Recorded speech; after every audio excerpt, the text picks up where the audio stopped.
भारत जोड़ो यात्रा अरुणाचल में आई और आपने प्यार भरा ये मेरा स्वागत किया, इसके लिए दिल से आप सबको बहुत बहुत धन्यवाद।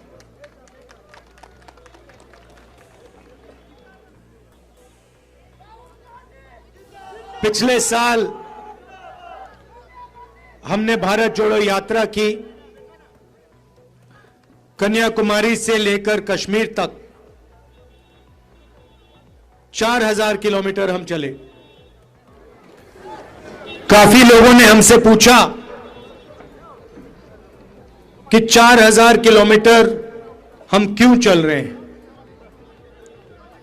उन्होंने कहा कि ऐसा काम पहले हिंदुस्तान में आजादी के बाद कभी नहीं किया गया, तो आप क्यों कर रहे हैं। और हमने कहा देखिए, आमतौर से जो ऑपोजिशन की आवाज होती है उसको मीडिया उठाती है, अलग अलग इंस्टीट्यूशंस होते हैं जो ऑपोजिशन की रक्षा करती है, मगर आज के हिंदुस्तान में आरएसएस ने, बीजेपी ने मीडिया को कैप्चर कर लिया है। सारे के सारे जो इंस्टीट्यूशंस हैं, चाहे वो जुडिशरी हो, चाहे वो इलेक्शन कमीशन हो, चाहे वो ब्यूरोक्रेसी हो, उन सब पर दबाव डाल रखा है, उनको डरा रखा है। और जो जनता के मुद्दे हैं उनको उठाने का सिर्फ एक तरीका है और वो है भारत जोड़ो यात्रा। इसीलिए भैया ये अपने सीआरपीएफ वालों से कह दो कि तमाशा करो। तो जनता की जो आवाज है उसको उठाने का सिर्फ एक तरीका है और वो है भारत जोड़ो यात्रा, और जनता के बीच में जाकर उनका हाथ पकड़कर उनकी आवाज उठाना। जब हम चल रहे थे, काफी लोगों ने हमें कहा कि देखिए, आप कन्याकुमारी से कश्मीर चले हो, साउथ इंडिया से नॉर्थ इंडिया चले हो, मगर नॉर्थ ईस्ट का क्या होगा, अरुणाचल का क्या होगा, मणिपुर का क्या होगा, नागालैंड, असम, उड़ीसा, झारखंड, छत्तीसगढ़, इन स्टेट्स का क्या होगा। और बहुत सारे लोगों ने कहा कि आपको ईस्ट वेस्ट यात्रा करनी चाहिए। सही? इसीलिए हमने भारत जोड़ो न्याय यात्रा ईस्ट से वेस्ट अब शुरू की है। अब सवाल था कि ये कहां से शुरू हो, और मैंने सोचा कि हम मैसेज देना चाहते हैं कि जो नॉर्थ ईस्ट के स्टेट्स हैं, चाहे वो छोटे हों, उनकी जगह, उनकी इंपॉर्टेंस सबसे बड़े स्टेट जितनी होनी चाहिए। उनका कल्चर है, उनकी हिस्ट्री है, उनकी भाषा है, उनका जीने का तरीका है। इन चीजों से हिंदुस्तान बहुत कुछ सीख सकता है।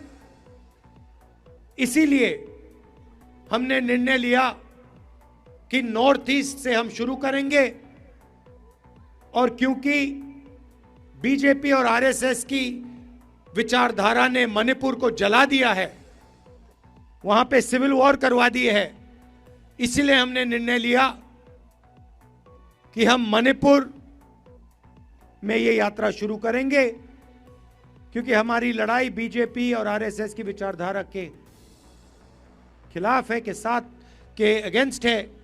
इसीलिए हमने मणिपुर में यात्रा शुरू की। मणिपुर से नागालैंड गए, नागालैंड से असम, अब असम से हम अरुणाचल आए हैं। अरुणाचल की हालत आप जानते हो, भ्रष्टाचार, बेरोजगारी, महंगाई। सही है, जो आपका पैसा है, जो आपसे जीएसटी लेकर दिया जाता है, उसका फायदा आपको नहीं मिलता। सड़कों पे हम चल रहे हैं, खड्डे हैं, सड़क नहीं है। तो ये बातें हम उठाना चाहते हैं। आमतौर से हमारा 8 घंटों की यात्रा होती है एक दिन में, सुबह से शाम तक चलती है। हजारों लोगों से मिलते हैं, आपकी बात सुनते हैं, लोग सेल्फी लेते हैं। सेल्फी का टाइम है।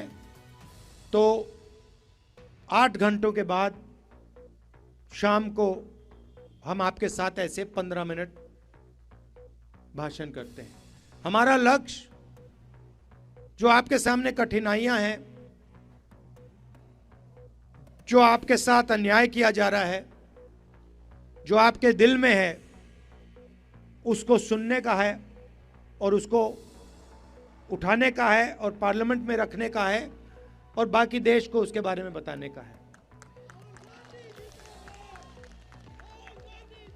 देश में बीजेपी ने, आरएसएस ने नफरत फैला दी है। एक धर्म को दूसरे धर्म से लड़ाते हैं, एक भाषा को दूसरी भाषा से लड़ाते हैं, एक प्रदेश को दूसरे प्रदेश से लड़ाते हैं और इनका लक्ष्य हिंदुस्तान का धन चोरी करने का है। तो मणिपुर में इन्होंने आग लगा दी और जो मणिपुर का पैसा था उसको ये उठा के ले जाते हैं और चुने हुए 2-3 अपने उद्योगपति मित्रों को दे देते हैं। इसीलिए भारत जोड़ो यात्रा का लक्ष्य सबको एक साथ ले जाने का, जैसे मैंने यात्रा में पहले कहा, नफरत के बाजार में मोहब्बत की दुकान खोलने का हमारा लक्ष्य। आपने इस यात्रा का समर्थन किया, आप हमारे साथ चले, आपने अपनी पूरी एनर्जी हमें दी, इसके लिए मैं दिल से आपको धन्यवाद करना चाहता हूं और आपसे कहना चाहता हूं कि दिल्ली में मैं आपका सिपाही हूं। जो भी काम चाहें आप, जो भी आप रेज करवाना चाहें, जो भी आपकी मुश्किलें हैं, मैं दिल्ली में आपके लिए उठा सकता हूं। आप सबका दिल से बहुत बहुत धन्यवाद। नमस्कार, जय हिंद।